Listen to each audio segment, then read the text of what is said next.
Alors bonjour Céline, et merci d'avoir accepté cette invitation pour Inspiration Soft Skills. Alors Céline, on te connaît comme Madame Soft Skills, mais tu es également Equi-coach. Et donc sur cette newsletter, on va parler justement d'Equi-coaching et on va explorer un petit peu, on va nourrir notre quotient de curiosité et on va explorer un petit peu ça avec toi. Donc merci d'avoir accepté cette invitation. Et Avec grand plaisir. Merci à toi. Bonjour Caroline. bonjour. Et j'ai une question à te poser d'abord. C'est quoi l'équi-coaching? Alors, l'équi-coaching, c'est le coaching accompagné par le cheval. C'est une forme de coaching qu'on appelle expérientiel, c'est-à-dire qu'au lieu que ce soit un dialogue, un échange entre deux humains, le coach et le coaché, eh bien, ça passe par une expérience qui implique notamment le corps. Il y a d'autres formes de coaching expérientiel.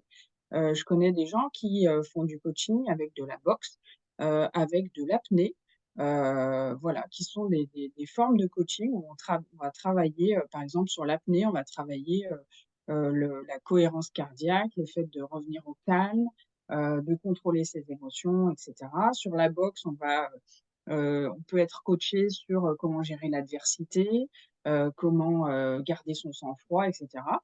Donc ces coachings-là, c'est des coachings expérientiels et la spécificité, du coaching, de l'equi-coaching, c'est qu'il fait intervenir un troisième être vivant, en plus du coach et du coaché, qui est donc le cheval. Donc l'equi-coaching n'est absolument pas une leçon d'équitation. On ne monte pas sur le cheval. Le cheval est vraiment là pour servir, en fait, de miroir à un certain nombre de comportements de la personne, un certain nombre de soft skills, à des façons de réagir, OK? C'est lui qui va servir vraiment de miroir. L'équi-coach va traduire, en fait, ce qu'il voit, la façon de réagir du cheval en fonction de ce que le coaché, propose. Mais on ne monte pas à cheval, c'est pas du tout on ne repart pas avec des techniques équestres, voilà. Le but de l'équi-coaching, c'est vraiment de travailler sur ses soft skills, son intelligence émotionnelle, son leadership, mais c'est pas du tout de monter en gamme sur l'équitation ou les chevaux, hein, pas du tout. Voilà, D'accord, c'était merci pour important. la précision. Voilà, ouais, c'est ça. Et est-ce qu'il faut aimer les chevaux pour le faire? Est-ce qu'il faut avoir une appétence particulière par rapport à cet animal pour faire de l'équi-coaching? Alors pas du tout, au contraire, il n'y a pas de enfin voilà, il y a pas de prérequis. Heu, Ça passe souvent les clients qui viennent vers moi pour l'équi-coaching arrivent souvent, par le biais d'une personne qui aime les chevaux. Une DRH, voilà, une chef d'équipe, qui va avoir une affinité avec l'animal et qui donc va avoir cette curiosité naturelle de se dire: «Tiens, on peut essayer ça». Alors que c'est vrai que quelqu'un qui se sent aucune affinité ou qui n'aime pas du tout au contraire, qui n'aime pas du tout ça, spontanément, c'est peut-être pas la forme de coaching qu'il va, expérimenter. Ce qui est une erreur parce que, moi je vois du coup arriver des groupes et dans ces groupes, il y a systématiquement des personnes qui non seulement, n'ont pas d'affinité avec les chevaux, mais même voire peuvent en avoir peur, peuvent avoir des appréhensions. Il y a un certain nombre de personnes qui ont fait de l'équitation plus jeunes qui se sont cassées la figure, qui sont tombées, voilà.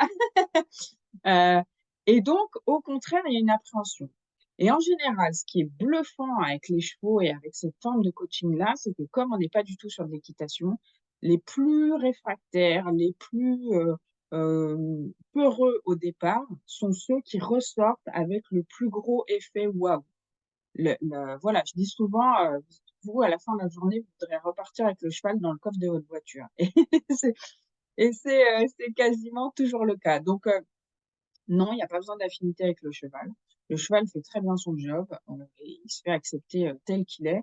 Il y a besoin d'avoir un équi-coach qui prenne ça en compte, c'est-à-dire qui sache, dire, «On va y aller plus ou moins progressivement en fonction de l'appréhension, en fonction de la peur» et cetera. Ça, c'est hyper important.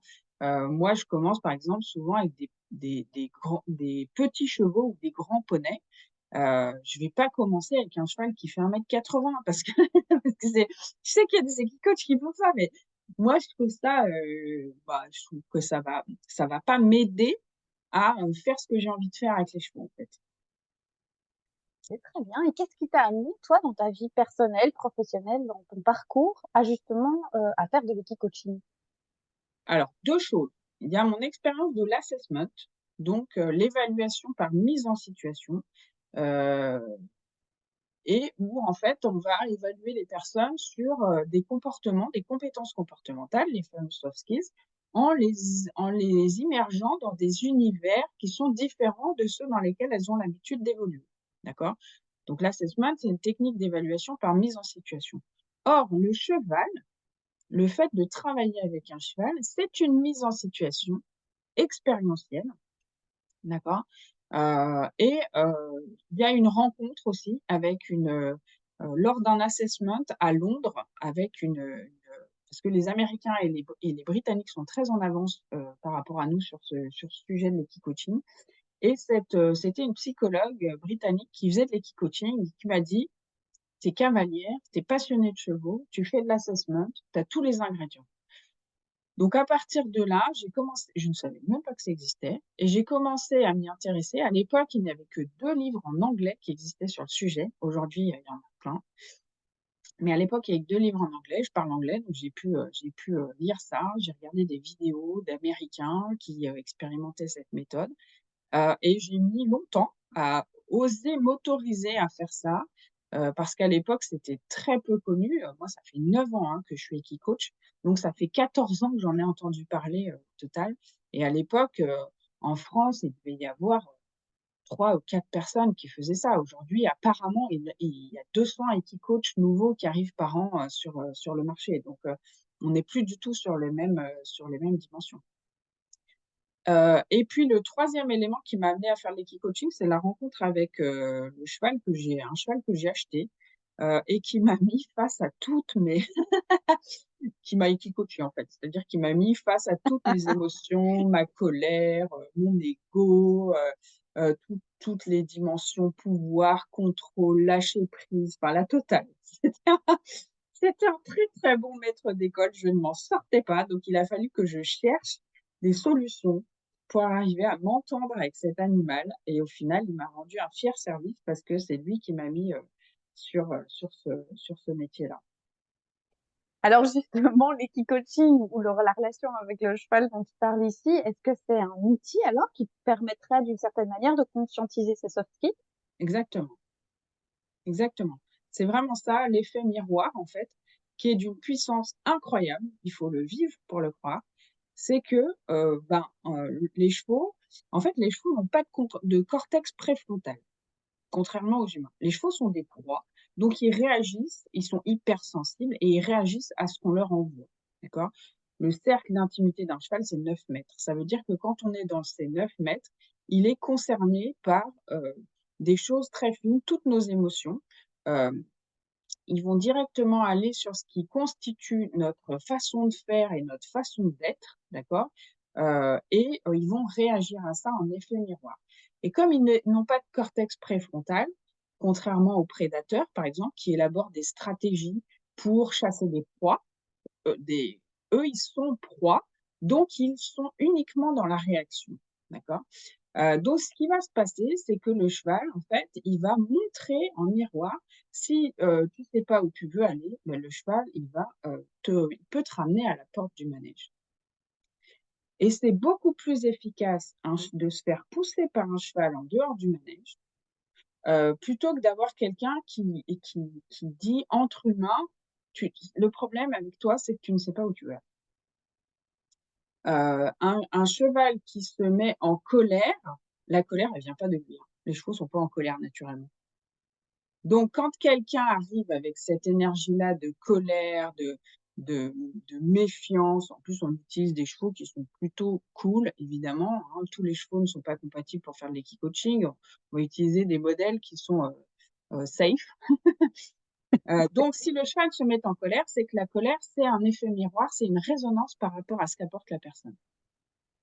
Sauf que la personne, elle peut être dans le déni, en disant: «Non, non, c'est pas moi qui est en colère, c'est toi qui interprètes» et cetera. Là, elle peut plus être dans le déni par rapport à l'animal, puisqu'il ne peut pas élaborer de stratégie. Le cheval va pas dire, «Tiens, je vais me mettre en colère, comme ça il va faire ci, et après il va se passer ça» et cetera. Pas du tout. Si le cheval se met en colère, c'est que l'énergie de colère vient de la personne. Et alors justement, quels sont les soft skills qu'on peut le mieux travailler en équipe-coaching? Alors là, je parle en solo, mais peut-être après on parlera, plutôt en collectif ou en équipe. Au niveau individuel en tout cas, parce Alors, que au niveau individuel, en fait, le cheval, c'est assez étonnant, il va aller souvent sur la problématique de la personne au moment où elle vient, quoi. Ça peut être une problématique de respect, c'est-à-dire que, se faire respecter, trouver la bonne distance avec, des collègues, des collaborateurs, heu, voilà, ne pas se faire marcher sur les pieds, hein, texto. Ça peut être une conscientisation de la difficulté à prendre des décisions, à inspirer confiance. Les chevaux vont beaucoup rechercher la confiance. Donc quand la connexion se brise avec un cheval ou qu'on n'arrive pas à la construire, c'est que ce que dégage la personne ne permet pas de construire de la confiance. Hem, Ça peut être du leadership. Toutes les formes de leadership, on va les voir émerger avec les chevaux, puisque les chevaux, entre eux, dans un troupeau, en fait, c'est ça qui est intéressant avec les chevaux, c'est qu'ils fonctionnent en troupeau. Et donc, dans le troupeau, il y a pas juste un leader, il y a des formes de leadership. Il y a un leadership de protection, il y a un leadership de plus entreprenant, d'aller explorer, d'aller chercher de la nourriture. Il y a un leadership de sensibilité à, différents dangers qui peuvent se passer et cetera. Et donc quand on va mettre une personne avec un cheval, le cheval va la «tester» entre guillemets. Sur son leadership. Alors, il peut y avoir plusieurs formes. Est-ce que c'est un leadership plutôt d'autorité? Est-ce que c'est un leadership collaboratif basé sur la confiance? Est-ce que c'est un leadership inspirant? C'est-à-dire que là, on peut voir des personnes, après un certain travail, qui se balader dans le manège sans aucune contrainte. Il y a pas de licol, il y a pas de selle, il y a pas de filet, il y a rien du tout et le cheval suit. Il est comme aspiré par ce leadership naturel de la personne. Et j'ai vu des patrons sans leadership et j'ai vu des ouvriers avec un leadership incroyable grâce aux chevaux. donc nous qui faisons, au Conseil régional de la formation, des formations aux managers et où, un des éléments qui est creusé justement, c'est quel style de leadership, Ouais, on met en place. Donc au lieu de le voir dans une formation en management classique, l'idée c'est de l'identifier au travers d'un équicoaching. C'est bien ça, si je reformule ce que tu viens de dire? ouais, c'est ça, c'est de l'identifier et de le travailler. OK, et Parce justement qu'on alors quelle serait la oui pardon. parce qu'on peut aussi le travailler, c'est ça qui est intéressant. C'est qu'une fois qu'on a identifié que, par exemple, le problème dans mon leadership, c'est que j'ai du mal à dire clairement ce que je veux. Parce que j'ai l'impression que je vais blesser, agresser, et cetera. Mais du coup, c'est le flou et les gens savent pas où aller. Donc le cheval va faire ressortir ça. Alors qu'à partir du moment où j'en ai conscience et que j'arrive à sortir un petit peu ma zone de confort pour le demander et l'affirmer, mais sans agresser, bah, le cheval va suivre. Donc c'est très apprenant comme expérience. Si, mon problème de leadership ou de management vient, du fait que je suis trop dans le contrôle, OK? Ça va se voir physiquement. Le cheval fait 500 kilogrammes. Donc en liberté, on peut contrôler rien du tout. C'est ça qui est magique. Donc quelqu'un qui est dans le contrôle, par exemple, il va arriver à faire marcher un cheval en tenant la longe, donc la longe, c'est espèce de Mmh mh. ficelle qui passe dessous là, en tenant la longe très près de la tête, mais dès qu'on va enlever la longe et le moyen de coercition, il se passe plus rien. Donc on va pouvoir travailler sur le fait de devenir inspirant, d'inspirer confiance et donc de manager d'une autre façon que dans le contrôle et le pouvoir. Et la valeur ajoutée, tu l'as peut-être dit, mais j'ai peut-être pas bien compris. Quelle est la valeur ajoutée et la différence qu'il y a alors entre une formation classique au management et l'equi-coaching? C'est l'expérientiel, c'est le fait d'expérimenter dans son corps, dans son énergie et dans ses émotions, la rencontre avec un miroir vivant et sensible de 500 kilos. Ça ancre beaucoup plus l'apprentissage. Parce que si tu veux, si tu es, en formation ou en coaching avec quelqu'un qui te dit, qui te suggère, peut-être que ton problème c'est ça et cetera, ça reste beaucoup du dialogue, beaucoup de du verbal et du coup beaucoup du mental. Alors que quand dans ton corps, tu as expérimenté que si dans ta posture, tout d'un coup, tu décides d'aller là et quand tu te mets dans cette énergie-là, le cheval te suit, tu vas l'avoir expérimenté dans ton corps et c'est beaucoup plus puissant comme apprentissage. Tu sais, aujourd'hui, les neurosciences disent remettre en question tout ce qui est sciences de l'éducation, la formation, etc., on apprend beaucoup mieux quand on est en mouvement, plutôt que 4 heures sur une chaise, où au bout d'un moment, les capacités d'attention, de concentration, elles dégringolent, et c'est normal. Bon, ben, ce qu'il y a d'intéressant avec les chevaux, c'est qu'on n'est pas sur une chaise. Et il faut s'engager pour faire quelque chose avec un cheval. Et l'engagement, c'est aussi très intéressant par rapport au fait de suivre une formation ou un coaching classique. C'est vraiment le fait de se mettre en mouvement, d'accord? Les émotions, emotion, hein, c'est le fait de bouger, en fait. C'est ce qui fait bouger. Donc, la rencontre avec le cheval, les prises de confiance, les différents blocages qu'on peut lever en changeant de posture, en changeant d'énergie, ça va s'ancrer durablement parce que le corps les a vécus. Tu as précisé tout à l'heure qu'il y avait 3 intervenants dans une séance d'équicoaching, donc le Ouais. coach, le cheval et le coaché. Quel est le rôle finalement du coach dans le processus d'équicoaching?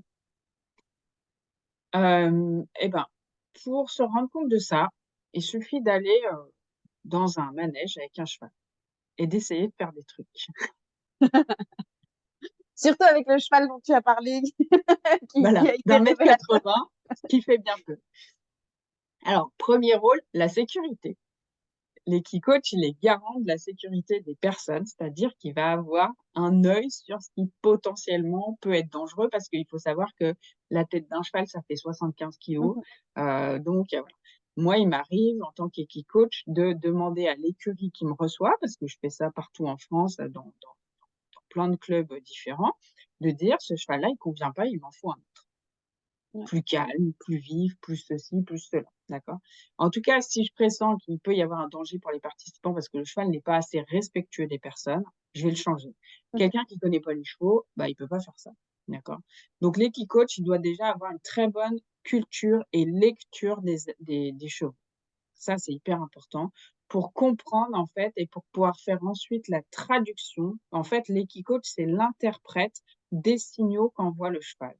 Et l'équicoach, en fait, son job principal, ça va être de dire: Ça appartient au cheval. Bah, il a entendu un bruit, il a une mouche, qui l'embête, et cetera. Et ça appartient à la personne avec qui le cheval est en train de travailler et ça veut dire ça. C'est un traducteur. Après, on va toujours poser des hypothèses, c'est-à-dire qu'on va voir comment le cheval réagit. Par exemple, un cheval qui suit quelqu'un et puis tout d'un coup, il s'arrête. Je ne sais pas pourquoi il s'arrête. En revanche, je sais qu'il s'est arrêté. Donc, je sais que dans ce que pense ou dans ce que ressent la personne, il s'est passé quelque chose. Donc là, je vais dire à la personne, quand tu es arrivé ici, tu as changé d'idée ou il s'est passé quelque chose dans ton esprit. Quoi? Ça, je n'ai pas la réponse. En revanche, je sais très bien que si le cheval s'est arrêté alors qu'il était dans son élan de suivre cette personne-là, c'est pour une raison. Et ça, c'est bluffant.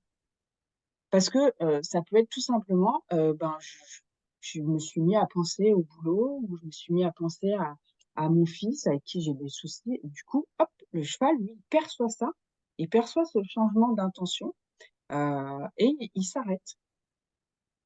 Il s'arrête. Donc, si on n'a pas un équicoach pour traduire ça et pour aller du coup questionner, qu'est-ce que ça veut dire? Une fois, j'ai travaillé avec une personne qui s'interrogeait sur une reconversion professionnelle. Ça m'est arrivé plusieurs fois, ça, ce type d'exemple, et qui savait pas, il y avait 2 chemins possibles et la personne savait pas lequel prendre, OK? Donc on travaille au début, on fait quelques techniques, c'est pour ça aussi que l'equicoach est utile, pour, voilà, mettre le cheval en confiance, créer une connexion, et cetera, et puis le cheval se met à suivre la personne. Et là, après, je vais dire à la personne: «Pense au projet numéro 1». D'accord? Et le cheval suit ou s'arrête. Pense au projet numéro 2 et le cheval suit ou s'arrête. D'accord? Et en général, bah, il y a un des 2 où le cheval suit et un des 2 où le cheval s'arrête. Et ben c'est celui où le cheval s'arrête, c'est pas le bon projet. Il faut pas aller là-dedans. Et celui où le cheval suit, c'est le bon projet. Et en fait, pourquoi? Parce que la personne, elle va envoyer des signaux émotionnels et physiques Mhm. Des du vibrations aussi, je projet suppose. Ouais. Mhm. sur lesquels il faut qu'elle aille parce que, c'est ça sa zone de confort, parce que c'est ça vers lequel ses émotions l'emmènent, et cetera. Sauf qu'il peut y avoir des injonctions sociales, des pressions, de l'entourage pour faire autre chose. Donc, ce serait une forme de révélateur de notre futur alignement ou de notre future authenticité. Révélateur d'alignement, pas forcément futur, mais en tout cas révélateur d'alignement et d'authenticité, ça c'est clair, parce que un cheval, il va coacher de la même façon quelqu'un qui n'a aucune responsabilité et quelqu'un qui encadre 700 personnes. Mhm. Il s'en fiche, lui. Et du coup, avec toi, ton recul, les 9 ans que tu fais de l'équicoaching, qu'est-ce qui fait que ça marche? C'est quoi les bons ingrédients ou peut-être les bonnes problématiques avec lesquelles les coachés peuvent venir euh, pour Tous, une séance ouais, d'équicoaching, en fait? pour bosser, c'est pour travailler en équicoaching, toutes les problématiques qui concernent le non-verbal. Donc tout ce qui est émotion, tout ce qui est non-verbal, donc qui ne relève pas du discours dans son fond, mais dans sa forme, oui, par contre. L'enthousiasme, l'engagement, l'introversion, extraversion, le dynamisme, le fameux dynamisme, voilà, l'énergie qu'on dégage, le contrôle, le lâcher-prise, l'anxiété, tout ce qui est non-verbal. Donc c'est énorme.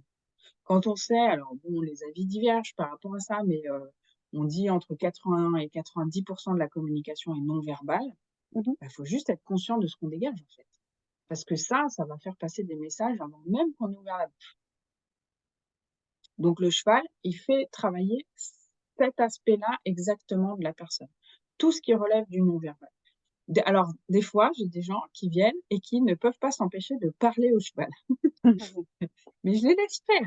Parce qu'en fait, ce qui est important, c'est pas le sens des mots, mais c'est la façon, Ouais. l'énergie qui dégage en le disant. Le cheval est réceptif à ça. Mhm. Peu importe si les mots sont complètement incohérents ou si au contraire, ils sont en train de dire quelque chose qui a beaucoup d'importance pour eux. Euh, si c'est incohérent, le cheval, il va juste voir qu'il y a une Ouais, incohérence. ouais, ouais. Mais il va pas analyser la sémantique. Il va Mhm. juste analyser qu'il y a une incohérence. Alors, si c'est quelque chose qui touche profondément la personne, le cheval va être... Des fois, on voit les choses très impressionnantes. On voit les gens arriver avec une espèce de masque, ils sont dans une posture un peu fabriquée, un peu, voilà, ils sont pas authentiques, Ouais. d'accord? Et donc, à côté, on a les chevaux qui sont comme ça, bon, un peu au garde à vue. Et puis, à un moment, ça va craquer parce qu'il va se passer quelque chose dans la séance, dans les exercices qu'on va mettre en route. Et là, souvent, je l'ai vu faire plusieurs fois, vraiment, le cheval relâche sa tête comme ça, il fait, ah, c'est cool, merci. Ça, c'est vraiment génial, j'adore voir ça. La personne a lâché Le masque. l'incohérence Ouais. ou le masque ou voilà, quelque chose qui n'est pas vraiment authentiquement elle. Le cheval peut tout de suite se connecter à ça. Ça, c'est vraiment impressionnant. Donc voilà, qu'est-ce qui fait qu'une séance va bien se passer? C'est on- tout le monde a des problématiques à travailler. Moi, ça fait 9 ans que je suis équicoach. Demain, je me fais équicoacher sans problème. Je me suis fait Mhm. équicoacher l'année dernière et j'ai toujours des choses à bosser. Donc, de toute façon, les thématiques, elles existent et elles sont toujours intéressantes. En revanche, une séance d'équicoaching, c'est tellement puissant, c'est tellement intense qu'il n'y a pas besoin d'en faire tous les 15 jours. Ouais. C'est-à-dire, le matériau avec lequel on va repartir sur tout ce qui a travaillé sur les soft skills, ça donne de la matière pour bosser pendant Quelques plusieurs années. mois, voire plusieurs années. Ouais. Moi, le cheval dont je t'ai parlé tout à l'heure, qui m'a fait bosser sur ma colère, c'est pas de problème à le dire. Je suis encore dedans régulièrement. Donc voilà, je sais très bien. Et quand je vois qu'un cheval en face de moi se tend, je recule parce que je sais ce qui est en train de se jouer, Mm. tu vois. Donc, sauf que maintenant, j'en ai conscience. Ouais. Donc, je subis plus les effets secondaires que ça peut avoir, par exemple. Mhm. Je vais agir en conséquence pour, hop, euh, changer d'état, de posture, etc. Alors ici, tu as parlé d'adultes. Ouais. Il y a un âge pour faire de l'équicoaching? Un âge Non, minimal et alors maximal? après, on va plus parler, pourquoi on parle d'équicoaching? Il y a différentes formes de travail avec les chevaux. Tu as l'équithérapie, mais ça, c'est réservé aux thérapeutes, qui en France est une appellation protégée, qui doit être utilisée uniquement par des soignants diplômés. Mhm. d'accord? Sinon, on se fait poursuivre par l'ordre des médecins, etc. Ouais. Là, on va pouvoir aller adresser les formes de handicap, des formes d'autisme. Voilà, ça, c'est de l'équithérapie. Ensuite, on a de l'équimédiation. Là, on est plus sur un travail psychologique, sur des problèmes de confiance en soi. Et là, on peut être avec des enfants, on peut faire avec des particuliers qui viennent travailler sur eux, en fait. D'accord? Moi, ma spécialité, c'est vraiment Mhm. l'équi-coaching. Mhm. C'est-à-dire, ça concerne des personnes qui sont en entreprise. Ouais. Alors, évidemment, tout ce qu'on va travailler aura un impact sur la vie perso, hein. Mhm. Parce que, voilà, quand on a du mal à inspirer confiance, ça vient souvent, en fait, d'un manque de confiance en soi. Donc on va aller travailler là-dessus et évidemment, ça aura des impacts, sur la vie personnelle. Mais en tout cas, moi, mon public sur l'équi-coaching et le public des équi-coachs avec cette appellation-là, c'est plutôt le public entreprise. Mais, en médiation équi ou en équimédiation, on peut travailler avec des enfants et il m'est arrivé, alors là, c'est juste à la frontière, tu vois? De travailler avec des ados, par exemple, sur, Ouais. appréhensions au moment d'intégrer une école de commerce, de partir faire un stage, de rentrer dans le milieu professionnel, et cetera. Mhm. Ok. Et au niveau du timing, donc tu as dit une séance d'équicoaching, on en fait une et on va pas en refaire une immédiatement après. Mais Ouais. par contre, quel volume horaire, entre guillemets, ça représente un coaching de ce type-là? Alors là, pour l'instant, on n'a parlé que de l'équi-coaching individuel. Ouais. Mmh. Moi, en équi-coaching individuel, je prends 3 heures au total, dont 2 heures avec le cheval. Mmh. Enfin avec le cheval, avec les chevaux, parce que le même cheval, je vais changer forcément une, voire même parfois 2 fois de cheval dans la session, d'accord? Je fais pas une session avec un cheval.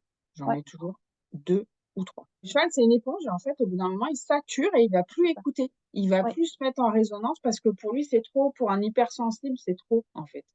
Donc, quand je vois que le cheval a des réactions qui n'appartiennent plus à la personne, mais qui lui sont propres et qui envoient des signaux de dire, «J'en ai marre, je vais faire Ouais. autre chose», bah, je change de cheval.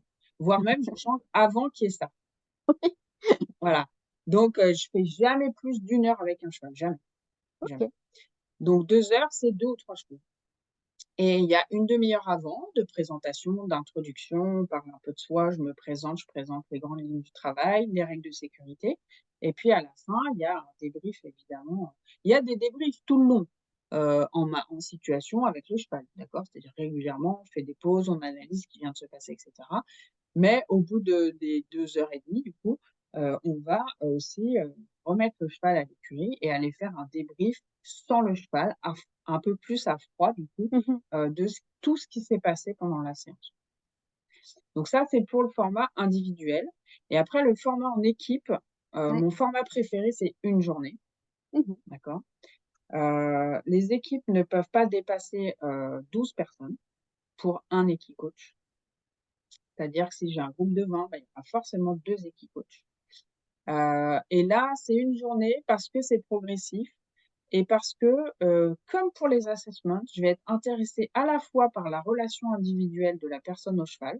Donc le matin, ça va plutôt être des exercices soit individuels, soit en binôme et l'après-midi, on va vraiment travailler sur le collectif, sur des groupes de, 5 à 6 personnes. S'ils sont 10 ou 12, ils tournent et ils font, une fois observateur, une fois intervenant et après, on ch Et justement, en équipe, parce que c'est vrai qu'on n'en a pas du tout parlé, au niveau de l'équipe, quels sont, quand tu fais de l'équipe-coaching en équipe, quelles sont les mmh, problématiques, les types de, c'est heu vraiment ouais, c'est vraiment le team building. OK. Comment fonctionne l'équipe, la cohésion d'équipe, qu'est-ce qui bloque? Heu, quelles sont les places préférées des personnes? Est-ce qu'elles sont plutôt dans le fait de mener l'équipe? Est-ce qu'elles sont plutôt dans le fait d'accompagner? Est-ce qu'elles sont plutôt dans le fait d'avoir une vision globale, une vision de détail? Mmh. C'est Ouais. vraiment la cohésion d'équipe qu'on va travailler sur la façon de par exemple, quelque chose que je fais régulièrement, c'est que je les lance sur un exercice en collectif avec très peu de consignes et bah, du coup, alors il y a des équipes qui partent direct, bien Ouais. tête et Ouais, puis il y ouais. en a qui vont se dire: «Mais attends, on n'a pas les infos, comment on fait par rapport à ce virage-là, cet obstacle-là, c'est super de voir ça. Voilà, donc des façons de fonctionner très différentes et où à un moment, forcément, ça va coincer, d'accord? Et c'est ça qui est intéressant, c'est que du coup, on va interroger pourquoi là, on s'est retrouvé arrêté ou le cheval a décidé de faire autre chose et de vivre sa vie et cetera. Et on trouve toujours dans le fonctionnement de l'équipe, par exemple, bah, il y en avait 2 qui voulaient aller à droite, 3 qui voulaient aller à gauche, sauf que les 2 qui voulaient aller à droite n'ont rien dit, Mmh. mais dans leur façon de faire, bah, le cheval était perdu parce qu'il sentait bien, lui, qu'il y en avait 2 enfin, la moitié de chaque côté, d'accord? Ouais. Donc on va remettre en cause le fonctionnement de l'équipe, c'est-à-dire si vous, vous pensez que c'est pas une bonne idée, pourquoi ne pas, l'exprimer? Et qu'est-ce que ça change quand on l'exprime? Et on fait des expériences comme ça. Donc on va apprendre en fait, qu'est-ce que ça fait si je change de place?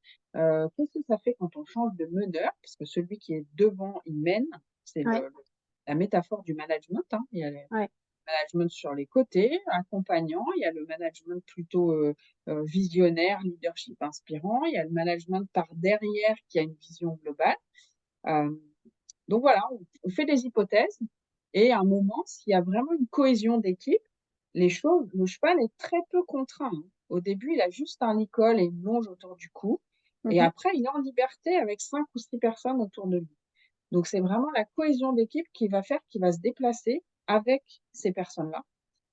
Sinon, il trouve la porte de sortie et il part. Voilà. Donc ce serait une forme d'exercice, enfin, quand on dit dans le milieu des RH avoir la bonne personne à la bonne place, c'est une forme d'exercice pour permettre justement de parvenir à ça avec des hypothèses et des tests en Carrément, équipe. ouais, carrément.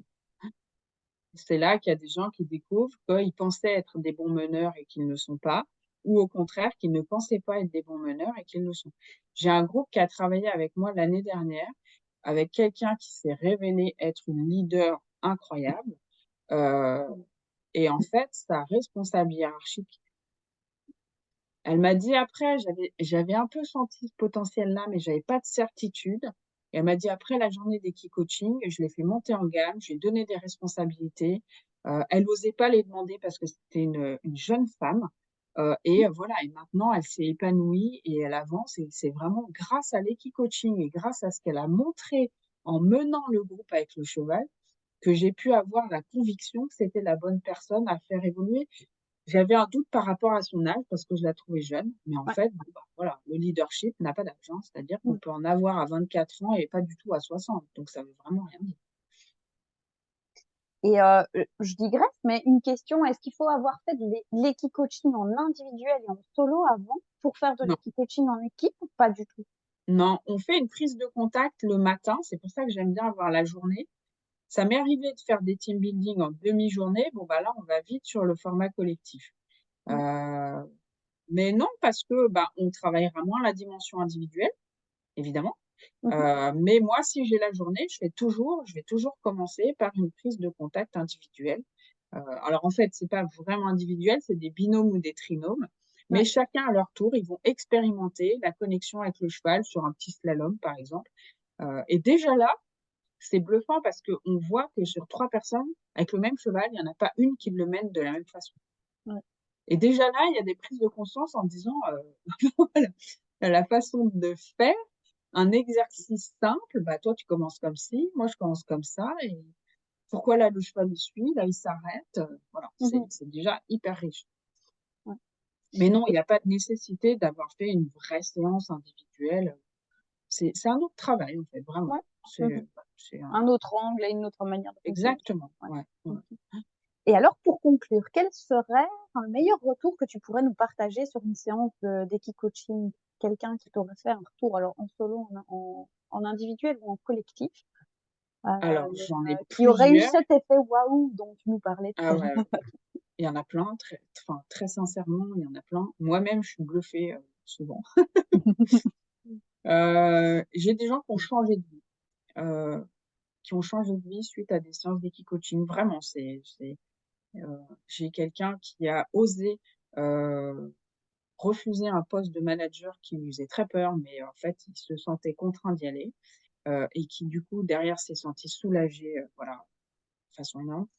J'ai quelqu'un qui a changé de vie du tout au tout, qui a quitté un conjoint, qui a quitté un boulot et qui a quitté une maison dans laquelle elle se sentait plus bien et qui s'est autorisée à, devenir, quelqu'un d'autre, à changer de poste, à changer de vie complètement. J'ai quelqu'un qui, a osé dire stop à une situation de harcèlement qu'elle vivait, et qu'elle osait pas affronter. Voilà, des effets waouh. Alors, il y en a pas sur tout le monde évidemment. Il y a des gens qui repartent avec presque rien. Et ben, c'est pas grave, tant pis. C'est qu'ils avaient rien aujourd'hui, sur cette séance-là à travailler.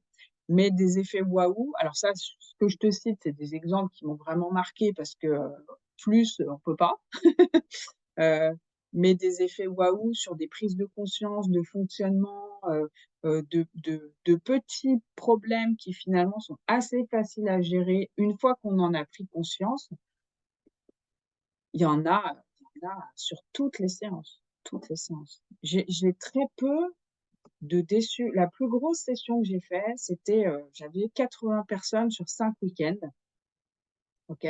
Et sur les 80 personnes, heu, 79 ont voté pour, cet atelier comme étant l'atelier, préféré, parmi toutes les activités que leur entreprise leur avait proposées et un n'a pas apprécié, mais parce qu'il était en rébellion complète contre sa hiérarchie. Ouais, Donc de ouais. toute façon, vu que c'était imposé par la hiérarchie, il était pas d'accord.